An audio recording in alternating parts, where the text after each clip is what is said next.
wa bi ta'ati Rasulillah sallallahu alaihi wasallam. Wa nas'alullah subhanahu wa ta'ala an yahdiyana ila siratihil mustaqim wa yaj'alana minal muttaqin wa yudkhilana jannatahu jannatan na'im bihaqqi sayyidil mursalin walhamdulillahi rabbil alamin. Jazakallahu minna wa minkum wa taqabbal ya karim. Satu kebahagiaan dan keberkahan bagi kita semua pada malam hari ini, kita kumpul bersama para habaib kita yang kita cintai, bersama para ulama, para kiai, para ajengan kita yang kita sayangi, bersama para santri yang semuanya sama kita cinta dan kita sayang. Mudah-mudahan dengan kita duduk bersama para habaib, para ulama dan para santri menjadi penyebab turunnya barakah buat kita semua, sehingga tidaklah kita pulang dari tempat ini nanti kecuali dosa kita semua diampuni oleh Allah, kesalahan kita dimaafkan, kekurangan kita disempurnakan, penyakit kita disembuhkan, hutang piutang kita dilunaskan, rumah tangga kita diharmoniskan, dan semoga kita semua dientengkan jodohnya, diberikan keturunan yang sholihin dan sholehat, bahagia dari dunia hingga akhirat. Amin ya rabbal alamin. Dan kita doakan juga semoga orang-orang yang beriman yang ada di tempat ini pulang dari sini imannya semakin kuat. Amin. Dan semoga yang belum beriman dapat taufik dan hidayah masuk ke dalam Islam. Amin.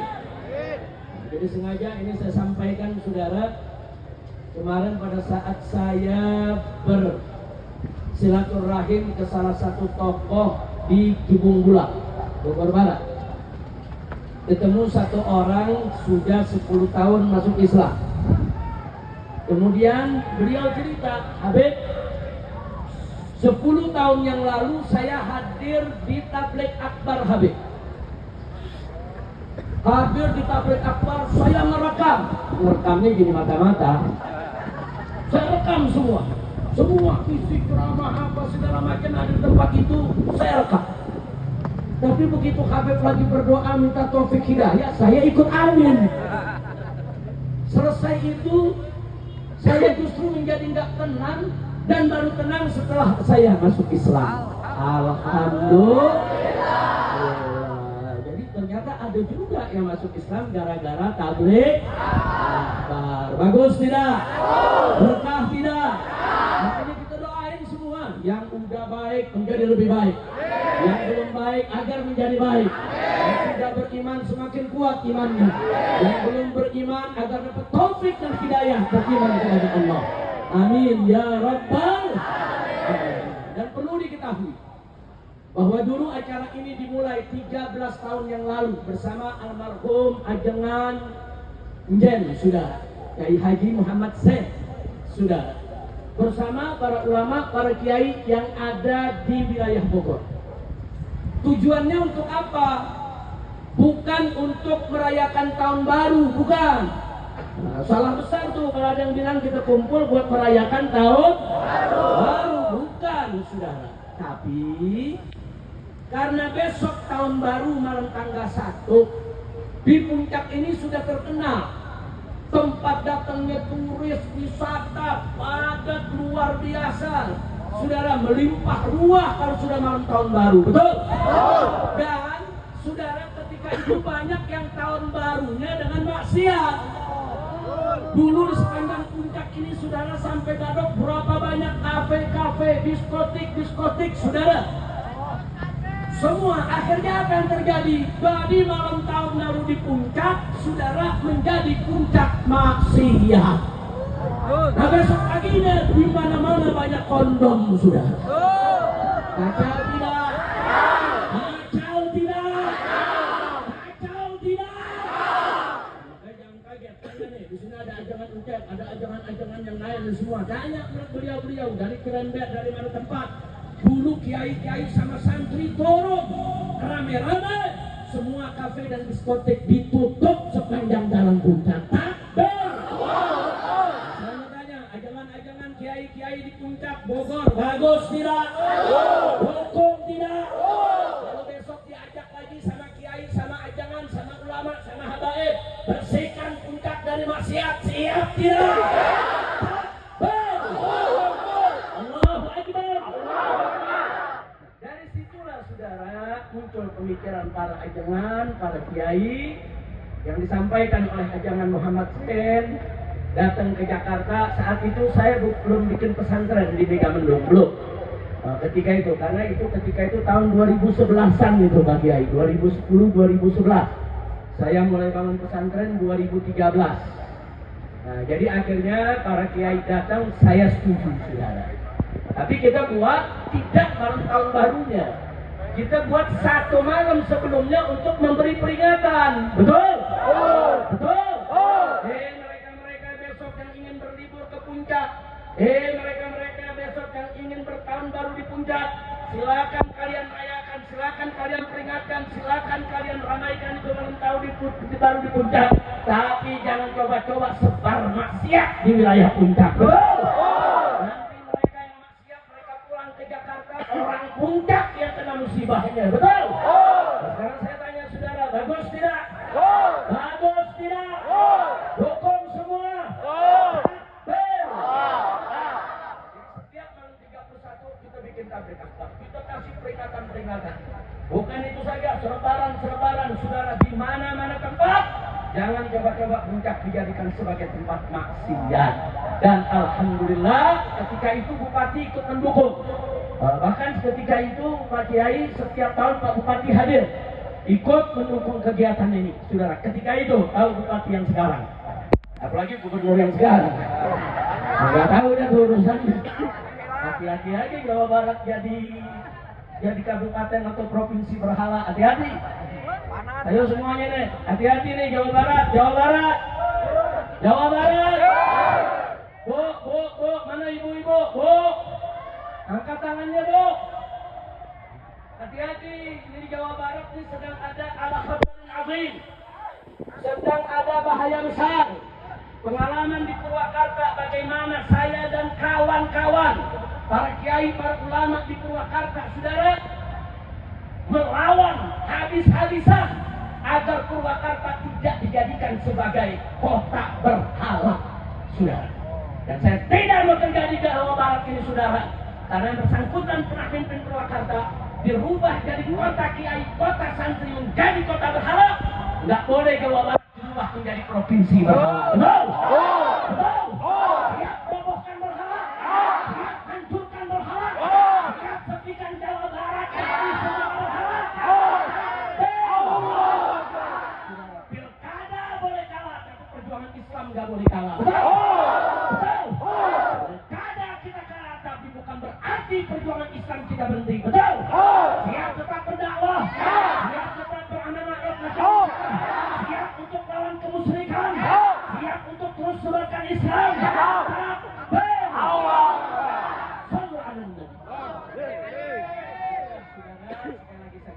Kenapa malam 31 ini diadakan puncak berzikir, memohon pertolongan Allah agar mereka yang datang merayakan tahun baru ke puncak diberikan taufik dan hidayah, agar mereka tidak sebar segala macam maksiat di puncak, agar puncak dan sekitarnya sampai ke Bogor, sampai ke Cianjur sana diberkahi oleh Allah Subhanahu wa taala. Amin ya rabbal alamin. Kira-kira saya sampaikan jelas tidak? Sudah paham? Sudah paham boleh pulang. Sudah paham belum? Lewatan loh. Lu sakit-sakit datang, gua ngomong capek lu nggak paham. Terang. Sadayana, terang. Alhamdulillah. Sadayana ngertos. Akan disampaikan Habib ngertos. Ngertos. Lalu udah parantos ngertos pulang. Jauh dia. Aku dibawa Habib, 2 jam kami kemudian menunggu. Bukan untuk pulang, tapi untuk ngaji. Betul?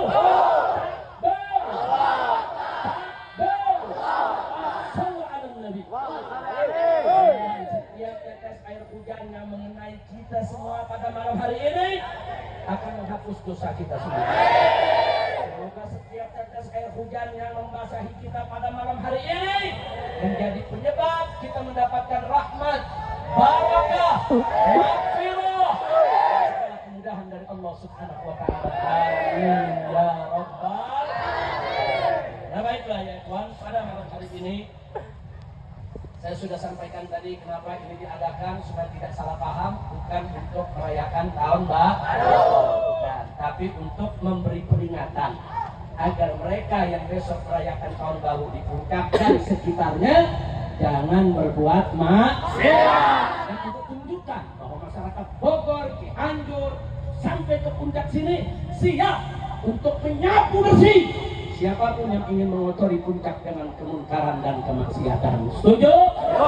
Setuju? Angkat tangan semuanya, takbir.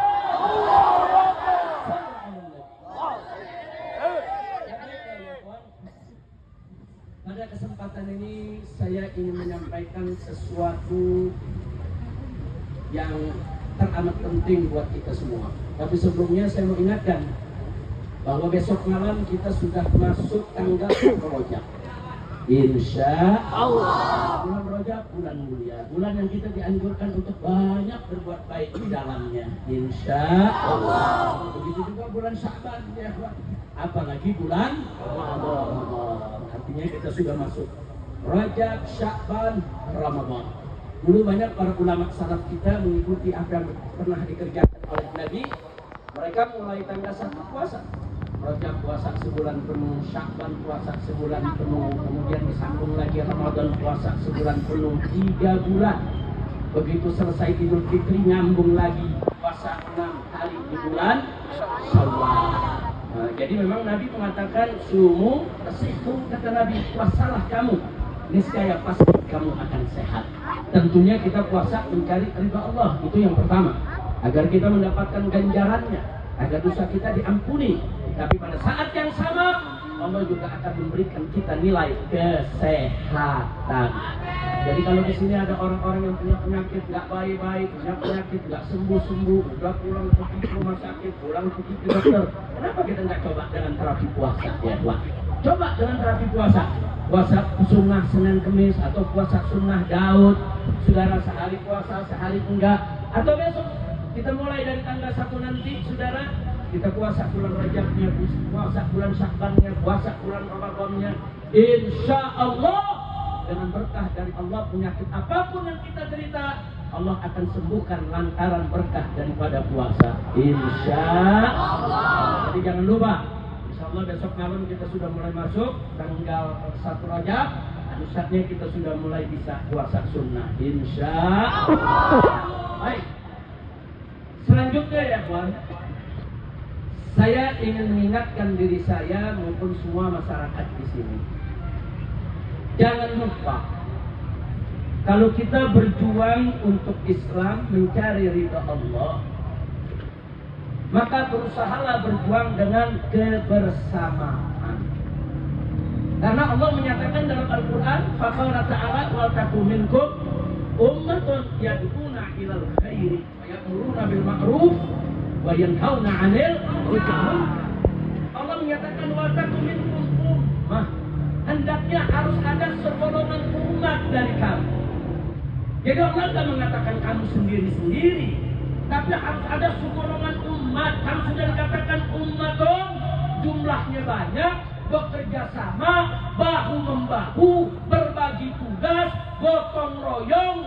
Saudara, itu yang Allah perintahkan kalau kita ingin berjuang, berdakwah. Saudara, ada kebersamaan dong. Amar ma'ruf nahi munkar, harus ada kebersamaan. Jihad di jalan Allah juga wajib ada kebersamaan, saudara. Gak bisa sendiri-sendiri. Nah, di dalam kebersamaan itu diwajibkan atas kita untuk bermusyawarah. Para ulama kumpul, saudara, membicarakan soal strategi dakwah, program dakwah, musyawarah, saling menasihati, saling memperingatkan, saling sharing informasi, saudara, saling berbagi pengalaman, saudara. Untuk apa semua itu? Agar kita mendapatkan program yang terbaik, putusan yang terbaik karena kita melakukannya lewat musyawarah. Makanya Allah ingatkan dalam surat Asy-Syura. Nama suratnya aja Asy-Syura. Saking pentingnya musyawarah, saudara, Allah namakan ini surat Asy-Syura, surat musyawarah. Bukan Al-Quran surat ke-42 itu namanya surat Asy-Syura. Nah di dalam surat Asy-Syura ayat 38 Allah kasih tahu bagaimana sih identitas orang yang beriman, bagaimana sih identitas orang Islam. Allah nyatakan identitas kita semua adalah wa amruhum syura bainahum, dan urusan mereka orang yang beriman ditetapkan, diputuskan syura bainahum melalui musyawarah di antara mereka. Subhanallah. Makanya musyawarah itu identitas orang yang beriman. Jangan ngaku beriman kalau nggak mau musyawarah. Jangan ngaku mukmin kalau nggak mau memutuskan lewat musyawarah. Jadi musyawarah itu saudara identitas orang yang beriman. Perintah Allah dan Rasulnya. Yuk mari biasakan diri kita dalam kehidupan kita. Saudara, bagaimana caranya kita hidup dengan selalu menjunjung tinggi musyawarah. Insya Allah. Siap musyawarah? Musyawarah, saudara. Indonesia dulu merdeka juga lewat musyawarah. Musyawarah, bagaimana caranya melawan Belanda? Bagaimana cara strateginya? Bagaimana kita bisa rebut? Bagaimana kalau nanti Belanda datang lagi? Bagaimana cara melawannya? Bagaimana cara bagi tugasnya? Kalau nggak musyawarah bagi tugas, kita nggak merdeka, saudara. Pantas Allah mengatakan, ciri orang yang beriman, ciri hamba-hamba Allah yang Allah cinta, identitas orang-orang Islam adalah wa amruhum syura bainahum. Urusan mereka diselesaikan dengan musyawarah. Kira-kira jelas gak? Sekarang saya kalau melihat berita ngeri, saudara. Main lihat-lihatan aja bisa berkelahi. Main senggol-senggol sedikit main bunuh. Bukan lagi rakyat biasa, sampai polisinya kesenggol dikit main tembak. Betul? Yang saya ngomong ini, saudara, saya mau tanya, berita bohong atau benar? Bohong atau benar? Kalau ada kesalahan-kesalahan di jalan, saudara, kenapa sih enggak? Yuk kita diskusi musyawarah. Mohon maaf, saya nggak sengaja. Bagaimana saudara, kenapa dikit-dikit bunuh? Sampai aparat polisinya tidak memberikan contoh yang baik. Saudara, kesenggol sedikit tempeleng, kesenggol sedikit tembak Nabi. Inna lillahi wa inna ilaihi raji'un. Ruh musyawarah sudah mulai hilang dari tengah-tengah kita. Pak, Bu, kalau kita buka Al-Quranul Karim, dari mulai urusan rumah tangga sampai urusan negara, Allah perintahkan Nabi dan orang beriman untuk bermusyawarah. Yuk kita lihat, kita mulai dari rumah tangga dulu, jangan negara dulu. Nah, nanti negara ada jamnya ya. Setuju? Rumah tangga dulu, baru negara. Saudara, di dalam surat Al-Baqarah ayat 233, Allah menceritakan di sana tentang hubungan suami istri. Yang kalau mereka punya anak, tanggung jawab bagaimana cara nyusuinnya, siapa yang berhak, saudara, dan siapa yang punya kewajiban diceritakan. Nah, di salah satu bagian ayat Allah ceritakan fa'in arada fisaran antaradin minhuma wa tasyawurin fala junaha alaihima. Indahnya nih ayat. Fa'in arada, kalau suami istri sama-sama menginginkan fisaran, sama-sama menginginkan untuk di stop menyusui anak, disapi, saudara. Anak kalau baru lahir kan disusuin tuh berapa bulan. Bahkan Allah anjurkan dalam Al-Quran 2 tahun, saudara. Kalau hamilnya 6 bulan melahirkan. Kalau hamilnya 9 bulan tinggal dikurangi aja. Nah, bagaimana hamil, saudara, itu bisa mengurangi daripada masa menyusui. Karena menyusui dan hamil itu wa hamluhu wa fisaluhu, saudara, Jadi hamil, saudara, dan menyusui itu sampai di sapi itu 24 bulan, 2 tahun. Jadi kalau hamilnya 6 bulan sudah melahirkan, saudara prematur tapi selamat, maka menyusuinya tinggal kurangin aja, 24 kurang 6 jadi berapa? Jadi 18 bulan. Susui 18 bulan. Kalau hamilnya 9 bulan, ya kurangnya aja, 24 kurang 9 berapa? 15 bulan, saudara. Tinggal 15 bulan itu disusui. Dan saya tidak mau cerita itu. Itu urusan mukjizat ilmiah Al-Quran. Cuma yang menarik, fa'in arada, jika suami istri itu menginginkan sepakat saudara melakukan apa? Fisalan, dia mesapi anaknya. Dia nggak mesusui saudara. Nggak usah ribut. Yang penting antara saudara minhumah selama saling ridho wa tasyawurin dan saling bermusyawarah di antara keduanya. Fala junaha alaihima, maka keduanya tidak berdosa. Subhanallah. Artinya kalau ada urusan rumah tangga nggak usah ribut, ada jalan musyawarah. Kalau sudah musyawarah, saling ridho, saling memaafkan, Allah suka, Allah ikut ridho sudah. Selama tidak melanggar syariat. Bagus tidak? Bagus tidak? Dan musyawarah dalam keluarga bukan hanya urusan menyusui, saudara. Banyak problem dalam kehidupan rumah tangga, atasi dengan musyawarah.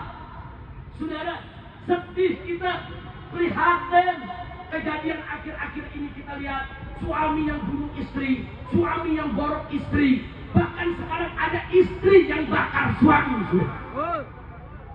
Gila ini zaman sudah. Apa nggak bisa menyelesaikan persoalan dengan kepala dingin, dengan hati yang bersih? Yuk musyawarah sebagaimana diajarkan oleh Allah dan Rasulnya. Makanya di sini saya mengingatkan semua nih, bapak-bapak nih semua dan anak-anak muda yang akan nanti berumah tangga. Saudara, jangan pernah saudara melakukan kekerasan dan kekasaran terhadap istri-istri kita. Haram. Tidak boleh. Kalau istri mau dipukul, ada cara-cara pukulnya. Ada sebab-sebab yang membolehkan suami untuk pukul istri. Ada, saudara. Ada dengan pukulan yang tidak melukai, dengan pukulan bukan di bagian-bagian yang vital yang berbahaya, saudara. Dengan pukulan yang tidak membuat orang itu jadi cacat, saudara. Dengan pukulan di bagian yang aman, setidaknya hanya membuat dia jerah untuk tidak mengulangi kesalahannya. Nggak boleh istri ditendang, diinjak, saudara, dipukuli habis-habisan. Ada yang disiram air panas, ada yang disiram air keras, biadab. Nggak boleh, saudara. Makanya pada saat kita akad nikah dengan wali orang tua si perempuan atau walinya, saudara, dikatakan oleh wali, "Uzawwijuka ala ma amarallahu bihi min imsakin bima'ruf atau tasrihin bi ihsan." Aku kawinkan engkau dengan anak saya atau perempuan yang saya menjadi perwaliannya dengan apa yang Allah perintahkan. Min imsakin bima'ruf, kau pegang ini anak kau jadikan istri dan layani dia dengan baik, atau tasrihin bi ihsan, atau kalau suatu saat sudah tidak cocok, kembalikan dengan cara yang baik juga. Itu ikrar, saudara. Jadi kalau menikah punya istri, perlakukan dengan baik. Kalau istrinya nggak bisa dididik, bandel, saudara. Kalau istrinya nggak bisa dikasih pelajaran-pelajaran, jangan disiksa, jangan dikerasi, saudara. Kalau sudah tidak cocok, kembalikan ke orang tuanya dengan cara yang baik. Ambil dia dengan cara baik, lepas dia juga dengan cara baik. Kira-kira jelas tidak? Jelas tidak? Begitu juga ibu-ibu yang ada di atas sana, bo. Ibu-ibu wajib patuh kepada suami selama suami tidak memerintahkan maksiat. Nah, kalau suami nyuruh maksiat, haram taat kepada suami. Tapi selama suami memerintahkan hal yang baik, tidak melanggar perintah Allah, ikuti. Kira-kira jelas tidak? Kalau suaminya lagi marah, istri diam, enggak usah nyautin. Begitu juga sebaliknya. Kalau istri lagi marah, suami senyum aja. Jadi kalau istri marah, suami marah, saudara, dua-duanya saling menyerang, kira-kira bubar ke rumah tangga? Bubar gak? Itu lebih dari perang dunia, saudara. Na'udzubillah min. Kira-kira saya sampaikan jelas tidak? Itulah indahnya Islam. Dari urusan rumah tangga disuruh musyawarah. Musyawarah istrinya bagaimana nih? Musyawarah. Karena kalau kita musyawarah, nanti istri kasih masukan, kita kasih masukan, saling menasehati. Insya Allah rumah tangga kita akan sakinah. Amin ya Rabbal. Saya minta semua jamaah yang ada di sini, khususnya tombak dulu, semuanya jangan berbuat keras kepada istri kita. Nabi mengatakan dalam satu hadisnya, khairukum li ahlikum. Orang yang terbaik di antara kamu sekalian adalah yang terbaik perlakuannya terhadap keluarga. Yang kedua, hadisnya Nabi mengatakan khairukum li nisaikum. Orang yang terbaik di antara kamu adalah orang yang paling bagus perlakuannya terhadap istri-istrinya. Jadi kita perlakukan istri kita begitu juga anak. Jangan kasar kepada anak. Anak laki, anak perempuan sama, nggak boleh dikerasi, nggak boleh dikasari, saudara. Boleh dipukul, boleh. Tapi ada tata caranya mukulnya, saudara. Ada batasan-batasan yang tidak boleh dilanggar. Didik anak kita, didik istri kita, saudara. Ku anfusakum wa ahlikum. Jaga keluargamu, saudara. Jaga dirimu dan jaga keluargamu. Saudara, dari apa? Dari sentuhan api neraka. Kira-kira saya sampaikan jelas tidak? Saya mau tanya semua laki-laki yang di sini, siap menjadi suami yang baik? Siap menjadi suami yang santun? Siap menjadi suami yang penyayang? Takbir! Sallu ala Nabi. Nah, begitu juga ibu-ibu.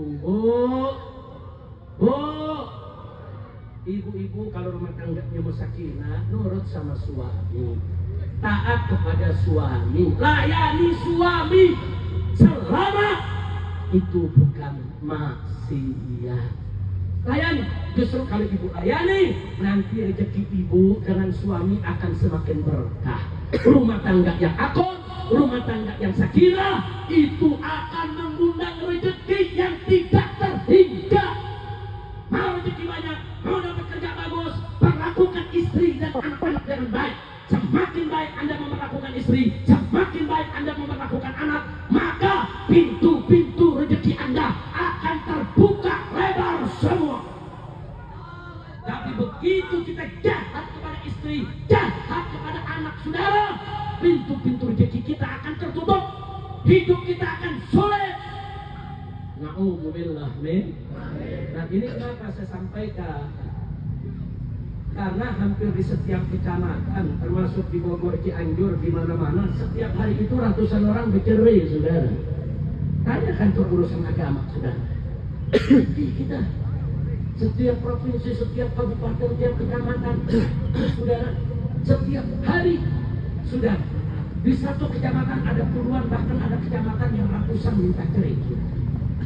Mau jadi apa kita ke depan? Kalau rumah tangganya rusak, masyarakat ikut rusak, negara juga akan ikut rusak. Nah, maka itu pemerintah harus turun tangan. Kenapa terjadi keributan antara suami istri? Oh, suaminya sulit dapat kerja, istrinya ngereng terus, jadi ribut. Pemerintah kewajiban ya akan kerja, buka lapangan kerja. Ini belum apa-apa, besok ada 60 pabrik tekstil tutup dan akan PHK besar-besaran. Ya besok lebih banyak lagi yang bercerai, saudara. Innalillahi. Dan berapa banyak kalau suami udah kesana kemari nyari kerja nggak dapat, saudara, istrinya terus merongrong, akhirnya suami nekat. Ada yang mencuri, ada yang membegal, saudara, ada yang membunuh, hanya untuk pulang membawa makanan dan minuman, saudara. Nah, ini semua menjadi problem sosial dan pemerintah wajib untuk peduli ini. Nah, mesti pemerintah lihat di seluruh Indonesia kenapa banyak kasus perceraian. Kenapa di seluruh Indonesia setiap hari ada ribuan Ada apa? Periksa apa problemnya.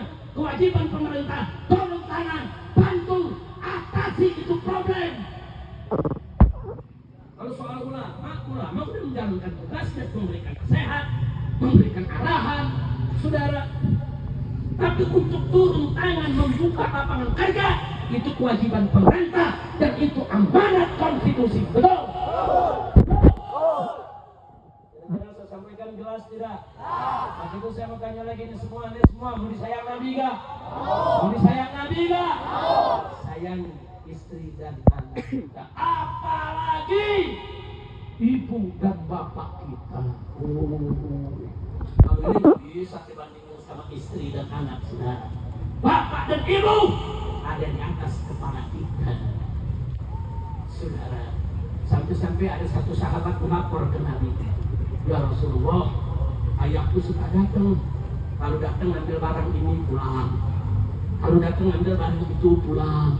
Kadang-kadang ngambilnya nggak pakai ngomong, diambil aja barang anaknya punya. Lapor, dia keluhin ke bapaknya. Apa jawab Nabi? Kata Nabi, anta wa malu kali abik. Engkau punya diri dan kau punya harta, punya ayahmu.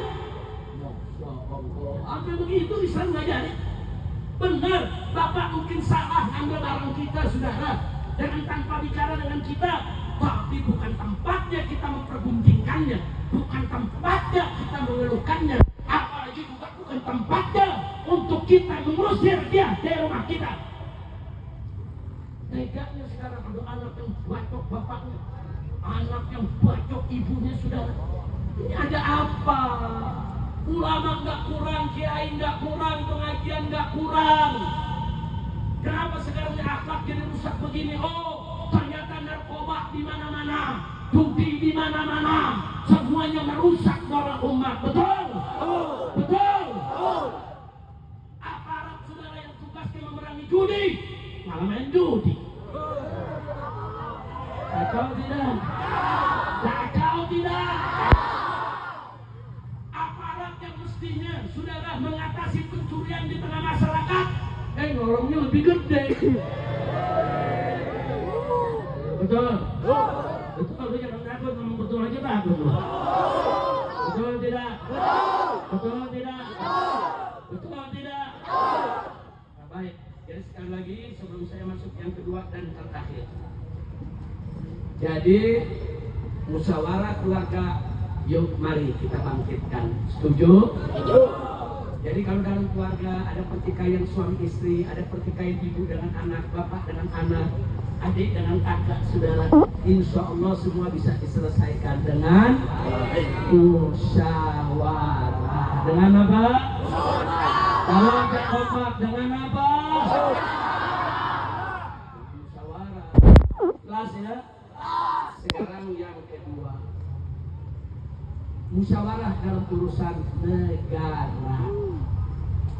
Jadi Nabi dituntun oleh Allah dalam Al-Quran.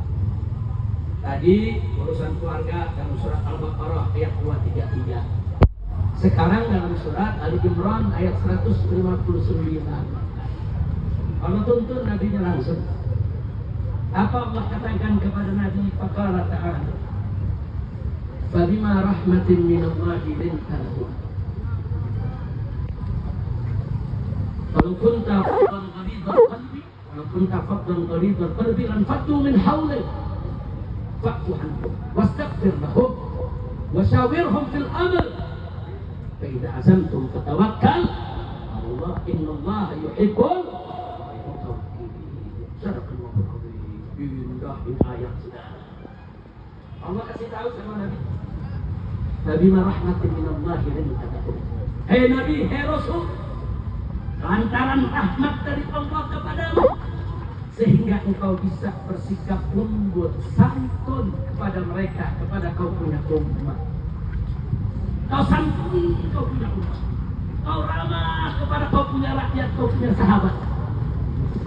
Kenapa bisa begitu? Ada rahmat dari Allah, dan Nabi sendiri diutus sebagai rahmat. Wa ma arsalnaka illa rahmatan lil alamin. Kemudian selanjutnya Allah katakan, wa kunta faddan ghalidhal qalbi dan faddu min hawlik. Andai kata engkau wahai Nabi, andai kata engkau wahai Rasul bersikap kasar dan keras hati, keras, kasar kepada kau punya umat, kepada kau punya rakyat, kepada kau punya sahabat, kepada kau punya pengikut, kepada kau punya kaum, dan fatu min haulek, niscaya pasti orang-orang yang ada di sekitarmu akan pergi meninggalkanmu, akan bubar. Tentu rakyatmu lari, nanti pengikutmu lari kalau engkau berbuat kasar. Kira jelas tidak? Nah terus apa Allah katakan? Fa'anhu. Kalau ada rakyatmu bersalah, selama bukan persoalan hudud. Kalau persoalan hudud yang membunuh, dia ada kasus saudara atau bayar dia. Yang mencuri mencapai nisab, ya dipotong tangannya. Nabi tegakkan itu semua. Tapi kalau baru tuh rakyat protes-protes Nabi, saudara, atau ada perkataan-perkataan yang nggak bagus yang ditujukan kepada Nabi, fa'fu anhu. Maafkan mereka. Mudah-mudahkan itu pemimpin itu berapi. Jangan rakyat salah sedikit ngomong undang-undang ITE 12 tahun berubah. Jangan baru ada orang bilang itu IKN tempatnya tempat jin buang anak. Ditangkap masuk pengadilan, di penjara. Astagfirullahaladzim. Kacau tidak? Ini nggak disuruh gitu, cakupan. Kalau urusan remeh pribadi, maafin. Kata Allah, wastaghfir lahum. Mohon ampun kepada Allah buat mereka. Jangan musuhi rakyat. Rakyat jangan dicaci maki, rakyat jangan dimusuhi, rakyat jangan dianggap penjahat, saudara, rakyat jangan difitnah. Dasarkan tuntunan Allah. Bagus tidak? Tidak sampai di situ, kata Allah. Wasabirhum fil adab. Ajak mereka musyawarah. Kalau ingin mengambil satu keputusan, ajak umat musyawarah. Ajak mereka musyawarah. Dengan siapa bermusyawarah? Saudara, umat bisa menyampaikan lewat para ulamanya, para tokohnya, wakil rakyatnya, nanti disampaikan ke pemerintah apa keinginan rakyat. Dengerin musyawarah. Jangan memberikan putusan, saudara. Ulama tidak ditanya, kiai tidak ditanya, tokoh masyarakat tidak ditanya, ormas-ormas tidak ditanya, saudara. Seenaknya bahkan kadang-kadang DPR wakil rakyat pun dirangkai sudah. Ini ada apa? Makanya kalau menjadi pemimpin contoh Nabi. Menjadi pemimpin apa kata? Contohnya Mao Zedong. Jadi pemimpin mau contoh Hitler. Jadi pemimpin mau contoh Putin dari Rusia. Itu orang-orang kafir, bukan contoh kita. Contoh kita Allah sudah nyatakan dalam Al-Quran. Faqala ta'ala laqad kana lakum fi rasulillahi uswatun hasanah. Nabi itu contoh kita, suri tauladan yang terbaik, saudara. Jadi kalau menjadi pemimpin, contoh Nabi. Bagaimana Nabi jadi pemimpin, saudara? Lihat tuntunan Allah. Nabi dituntun oleh Allah. Kau harus bersikap santun, ramah kepada kau punya umat. Jangan kasar, jangan keras. Nanti mereka lari meninggalkanmu. Maafkan kalau mereka hanya sekedar kesalahan-kesalahan biasa. Mohon ampun kepada Allah untuk mereka. Ajak mereka musyawarah. Bagus tidak? Bagus tidak? Lagi-lagi disuruh apa itu? Musyawarah. Fa'idha azamta. Kalau selesai musyawarah, kau sudah ambil keputusan melalui musyawarah, bertawakkal ala Allah, maka urusan selanjutnya serahkan kepada Allah. Innallaha yuhibbul, dan sesungguhnya Allah menyintai orang-orang yang bertawakal kepadanya. Jadi para pemimpin kalau ikuti ayat ini, ikuti tuntunan Allah kepada Nabi, insya Allah Allah akan tuntun dia untuk menjadi pemimpin yang baik. Betul? Jelas tidak? Jelas tidak? Tadi musyawarah rumah tangga, ini musyawarah apa? Berarti negara wajib gak musyawarah? Wajib tidak musyawarah? Ambil keputusan musyawarah. Sudah jangan ambil keputusan seenaknya, akhirnya terjadi apa yang terjadi